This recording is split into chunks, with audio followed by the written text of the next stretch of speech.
Bismillahirrahmanirrahim. Assalamualaikum warahmatullahi wabarakatuh. Alhamdulillah wassalatu wassalamu ala Rasulillah wa ala alihi wa ashabihi ajma'in. Asyhadu an la ilaha illallah wahdahu la syarikalah wa asyhadu anna Muhammadan abduhu wa rasuluhu allazi la nabiyya wa rasula ba'dah. Rabbi israh li sadri wa yassir li amri wahlul 'uqdatam min lisani yafqahu qawli. Rabbana zidna ilma warzuqna fahma. Amma ba'du. Melanjutkan kembali serial bahasan kita I'rab Juz Amma. Sekarang kita akan langsung masuk ke surah pertama di juz 30, yakni surah An-Naba.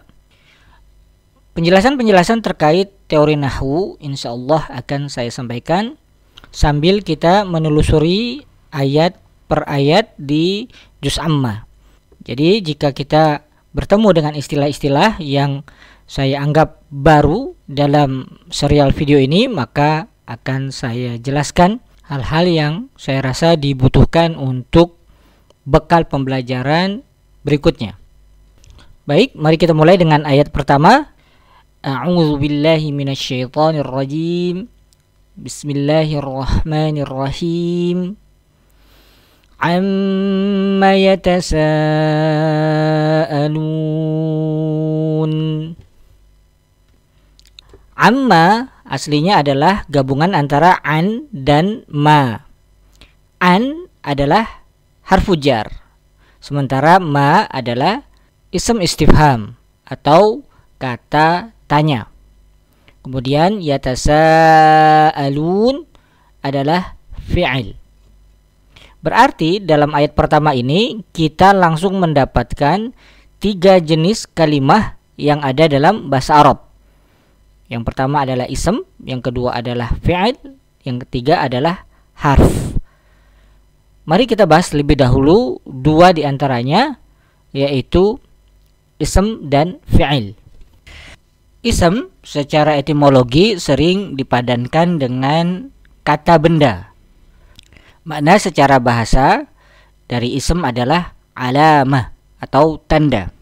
Tetapi secara terminologi nahwu, makna ism adalah kalimatun dalat ala makna fi nafsiha walam taktarin bizamanin wada'an, yakni kata yang menunjukkan makna pada dirinya sendiri dan tidak terikat waktu.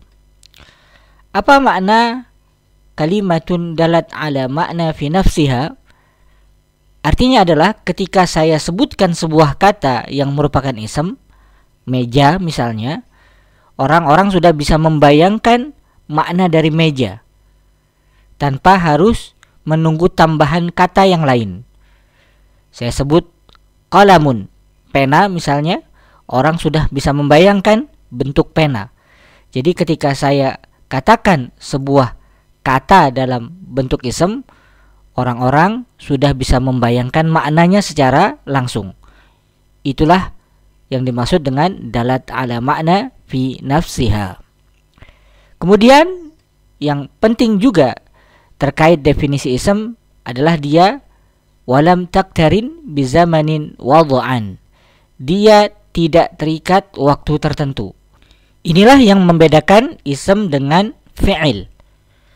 Adapun fi'il secara etimologi sering dipadankan dengan kata kerja.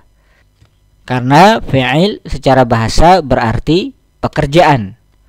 Akan tetapi secara terminologi nahwu, makna fi'il adalah kalimatun dalat ala makna fi nafsiha wa qataranat bizamanin wada'an, yakni kata yang menunjukkan makna pada dirinya sendiri dan terikat waktu. Makna dalat ala makna fi nafsiha sama seperti ism. Ketika kita menyebutkan sebuah kata yang merupakan fi'il, pergi misalnya, zahaba, orang-orang sudah paham maknanya tanpa harus menunggu kata tambahan, sehingga dia menunjukkan makna pada dirinya sendiri. Hanya saja fi'il waqtaranat bizamanin wada'an, dia menunjukkan atau terikat waktu tertentu. Untuk lebih memahami makna tidak terikat waktu pada ism dan terikat waktu pada fi'il, mari kita lihat contoh di surah Al-Anfal ayat 33. A'udzu billahi minasyaitonir rajim. وَمَا كَانَ اللَّهُ لِيُعَذِّبَهُمْ وَأَنْتَ فِيهِمْ وَمَا كَانَ اللَّهُ مُعَذِّبَهُمْ وَهُمْ يَسْتَغْفِرُونَ. Nah, kita perhatikan surah ini bisa kita bagi menjadi dua terkait syarat supaya azab Allah tidak turun. Bagian yang pertama, wa ma kana Allahu liyu'adzibahum wa anta fihim, jika kita gunakan terjemahan versi Kementerian Agama, kita akan mendapati terjemahannya adalah tetapi Allah tidak akan menghukum mereka atau mengazab mereka. Mereka yang dimaksud dalam ayat ini adalah kaum kafir Quraisy di zaman Rasulullah SAW. Selama engkau, wahai Muhammad SAW, berada di antara mereka. Ini syarat yang pertama supaya azab tidak turun. Syarat yang pertama ini terikat waktu, yakni berlaku ketika ayat itu turun sampai dengan Rasulullah SAW wafat. Karena itu kita melihat penggalan pertama ini menggunakan fi'il yu'adzibahum. Yu'adziba adalah bentuk fi'il, berarti dia menunjukkan atau terikat waktu tertentu. Karena syarat yang pertama ini seperti disampaikan tadi terikat waktu tertentu. Sementara penggalan kedua, wa ma kana Allahu mu'adzibahum wa hum yastaghfirun, dan tidaklah pula Allah akan menghukum mereka sedang mereka masih memohon ampunan. Istighfar atau memohon ampunan ini bisa dilakukan kapan saja. Bisa di masa yang lampau, bisa di masa sekarang, bisa di masa yang akan datang. Bisa kapan saja. Karena itu syarat yang kedua ini sebagaimana yang kita lihat menggunakan bentuk ism, mu'adziba. Mu'adziba adalah ism yang tidak menunjukkan waktu tertentu. Sementara jika kita lihat di terjemahan, kedua-duanya diterjemahkan dengan kata menghukum. Menghukum adalah kata kerja dalam bahasa Indonesia. Karena itulah definisi secara etimologi yang menyebutkan bahwa ism adalah kata benda dan fi'il adalah kata kerja tidak terlalu tepat.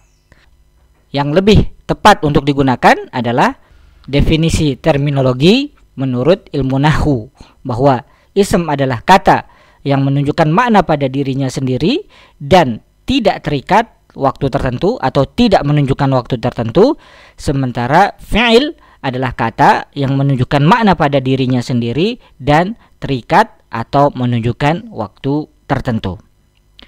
Demikian, insyaallah dalam video berikutnya kita akan bahas definisi huruf masih dalam kaitannya dengan i'rab ayat pertama surah An-Naba. Semoga bermanfaat. Terima kasih. Wassalamualaikum warahmatullahi wabarakatuh.